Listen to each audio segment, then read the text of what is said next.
just does not want to seem to stop at all and continues to make, aggressive turns, but has certainly slowed down. Now we see a cruiser, wondering if that cruiser will turn around or if they have nothing to do with this pursuit at all. Yeah, while we've been working through this, I have been able to program into my scanners the following police agencies: Alhambra, Pasadena, San Gabriel, San Marino, and South Pasadena. I am listening for any radio traffic from any of these agencies about engaging. Really, Alhambra was the last place that I heard anybody talking about engaging this pursuit, and that was about 10 minutes ago. I haven't heard any other radio traffic from any of these other agencies. And as I take a quick look at the radar here, I actually don't see that LA County Sheriff's helicopter overhead anymore. It appears that they have departed the scene.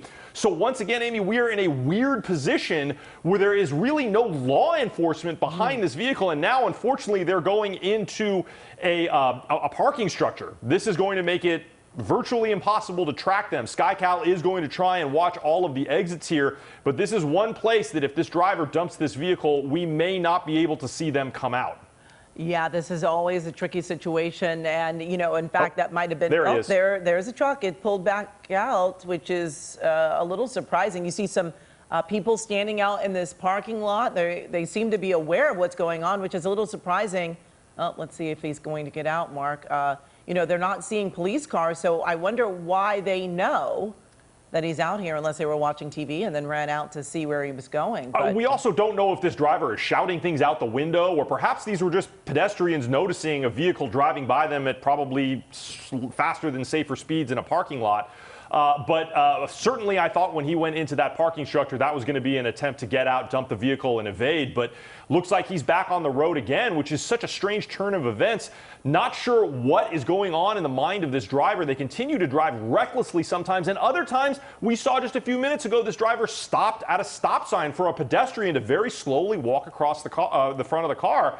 So really extremely erratic driving from this pickup truck driver. Now see on the wrong side of the road here, trying to get around what looked like a car to make a right turn. Again, very aggressive and dangerous driving for really no reason, Amy.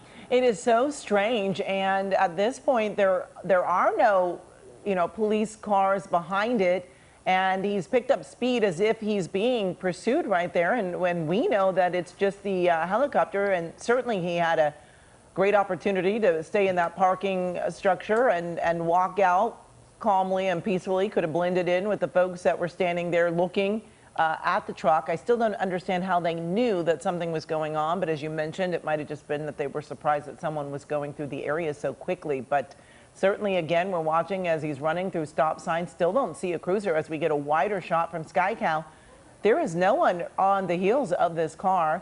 And so it makes you wonder why he's still driving so fast and so erratic and running through these stop signs, which is so dangerous.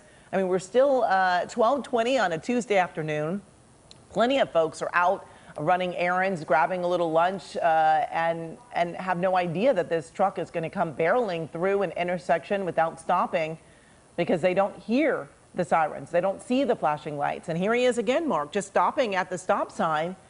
And you have to wonder if he's trying to contact someone or get a better idea of where he's going. Yeah, it's very, very strange. And, you make another comment about this, the danger here. This vehicle, this pickup truck does not stop on a dime. It is very heavy. It is not nimble. It does have a tremendous amount of horsepower. And, one wrong move from this driver to just barrel this truck into another car, or even worse, a pedestrian, it would be extremely dangerous, extremely damaging to be involved in any sort of a collision.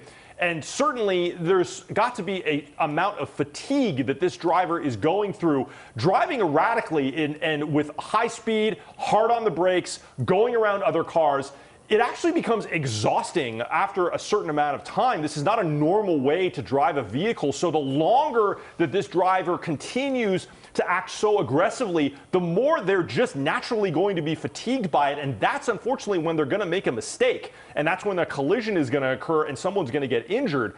So hopefully this can come to an end soon, because as we progress into the afternoon, there's just going to be more and more people on the road, including pedestrians, because it's the lunch hour. People might be taking a lunch break, going out, going for a walk. This is going to be it could be very, very dangerous, and especially because they continue through residential areas.